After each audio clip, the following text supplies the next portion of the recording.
Radio-Télévision Fanfan et Musique, tous les mardis de midi à 13h, ainsi que sur les réseaux sociaux. Alors aujourd'hui, nous avons Luna et Lee. Bonjour. Bonjour. Bonjour, Merci d'être venus. merci à toi de cette invitation. En tant que première chronique sur Fanfan Musique, je suis ravie. Le plaisir est partagé. Alors aujourd'hui, on va parler de l'équilibre mental. Alors, je vais commencer par un petit quiz, les amis. Comment préserver un bon mindset, un bon état d'esprit? Alors, je dirais en premier lieu, faut se lever en se disant qu'on va passer une bonne journée dès le réveil. Si on se dit des choses négatives, on va pas forcément passer une bonne journée. Donc, on se fait des petits rituels, son petit thé, café, sa petite musique. On fait un câlin à son chien ou à son chat, à ses enfants, voilà. Excellent. Une bonne. Dans l'ensemble, c'est ce que j'aurais fait également. Donc, je peux dire que excellent. Alors, comment on peut le préserver à travers d'autres activités dans la vie? Pour avoir un bon état d'esprit. Ben déjà, je pense qu'une activité sportive peut nous donner un bon mental déjà.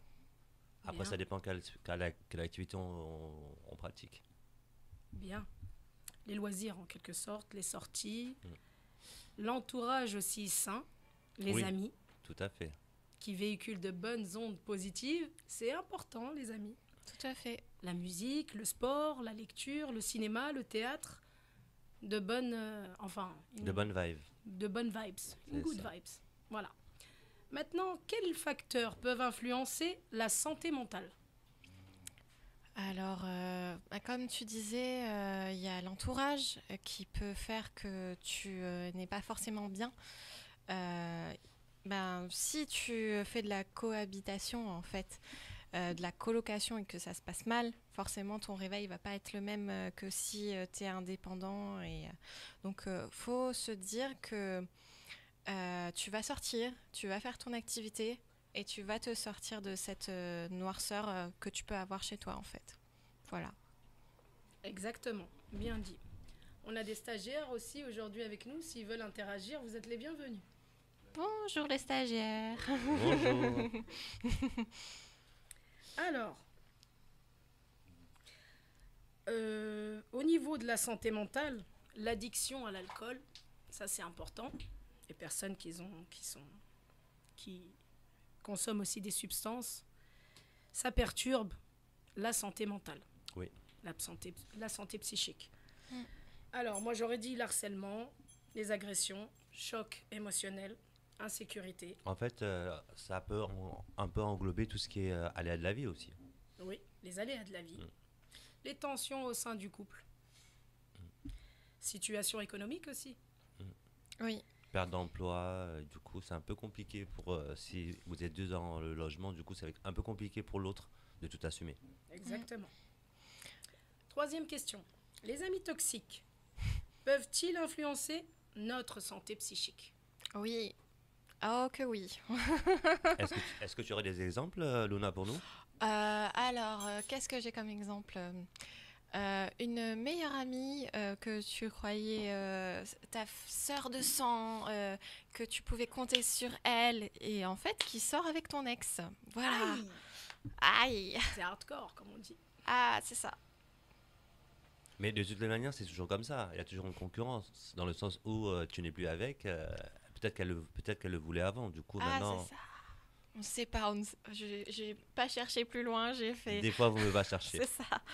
Qui dit ex, déjà, dit c'est terminé. Donc après, Malheureusement, entre femmes, il y a certaines crapules. Et oui, On est d'accord. il faut s'entourer des bonnes personnes. Comme toi, Lady. Merci, c'est gentil, t'es un amour. Alors, comment reconnaît-on une personne toxique? Qu'est-ce qu'elle essaye de nous faire faire? en fait, la personne toxique, elle essaie de rentrer dans notre cerveau, justement. Pour mieux nous dompter, essayer de. contrôler. Exactement. Mieux nous manipuler aussi.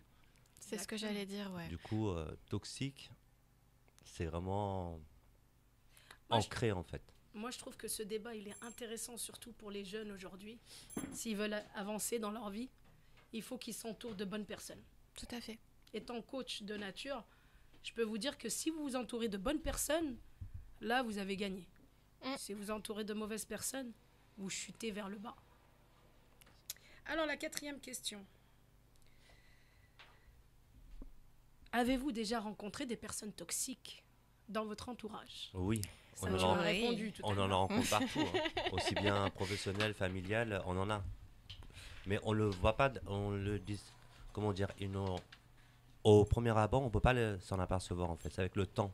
C'est par rapport à leur agissement en fait au quotidien qu'on voit. Mais souvent, comme ce sont des êtres qui nous sont proches, on peut pas le voir nous-mêmes en fait. C'est des gens externes qui nous disent mais fais attention, le comportement était bizarre ou son attitude a été bizarre ou ses paroles sont bizarres. Mais nous, on le voit pas en fait. Comme on est dedans, c'est quelqu'un de l'extérieur qui le voit et quand il le voit, mais des fois il nous le dit, mais nous on veut pas écouter en fait. Oui, on se met des œillères d'amour en fait, des œillères où on a tout un passé commun qui fait que ça peut être compliqué de se dire ma mère, mon père peut être toxique par moment. Et voilà, ils ont voulu le meilleur pour nous, mais par moment ils nous donnent des conseils. On se dit, en fait c'est ma vie privée. Je ne vais pas intervenir dans la tienne. Donc voilà, c'est un échange de bons procédés entre parents et enfants qui peut être toxique aussi. Ah ok, je vois ce que tu veux dire. Toi tu penses que la relation est toxique, mais oui, après il y a plusieurs degrés. C'est ça, tout à fait. Sans entrer dans les détails de ce débat-là. Mais en fait, je suis fille unique, voilà. Donc ce qui fait que tu peux avoir une pression de fille unique, en somme. Oui. Pour toi, c'est comment dire, c'est une pression. Toi, tu le ressens comme une pression, mais c'est pas forcément toxique, parce qu'en fait, les parents sont toujours là pour veiller au grain de leurs enfants, en fait, tout simplement. Que peu importe l'âge que tu auras. Et du coup, oui, ça peut être. Ça, c'est souvent les parents qui n'ont pas encore coupé le cordon ombilical, malheureusement. Qui sont très protecteurs. Qui deviennent toxiques. Qui peuvent devenir toxiques. C'est ça. Les amis, coupez le cordon. C'est vrai qu'on a des mamans qui sont très protectrices. Et c'est pas à l'avantage de l'enfant. Il faut le laisser être autonome, il faut le laisser aller de l'avant. Après, nous sommes constamment entourés de petites injonctions vers le bonheur qui nous font comprendre que nous n'avons pas le droit de nous plaindre ou d'aller mal. Pourtant, nous avons le droit de souffrir, même si c'est pour quelque chose qui semble inutile. On a aussi le droit d'être heureux aussi. Exactement. Ah oui, contrario. Accepter que l'on va mal et qu'on a le droit de ressentir, ça nous aide à surmonter les épreuves. Oui. Alors, la santé psychique, comment la préserver?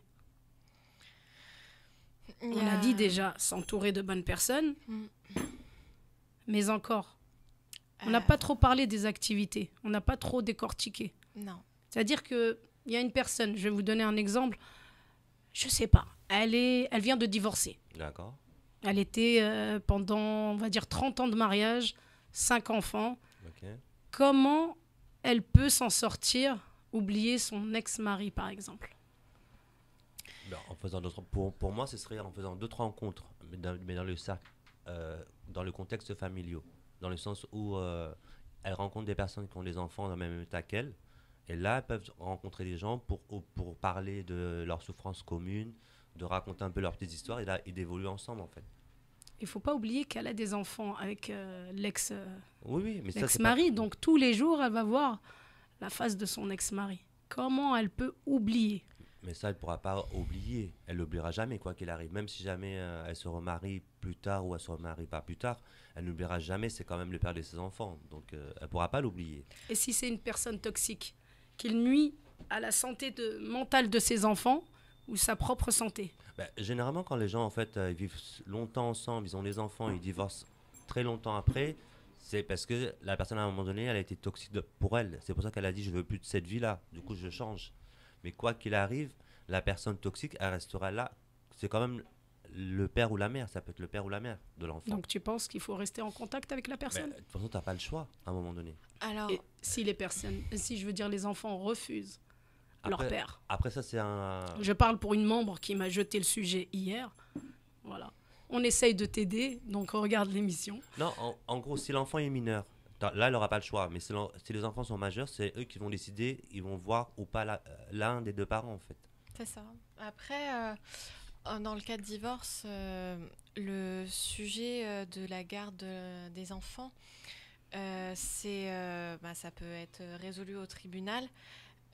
Ça peut être sous un cadre encadré, selon ce qu'il y a eu comme passé entre la relation entre donc l'ex-conjoint et l'ex-femme.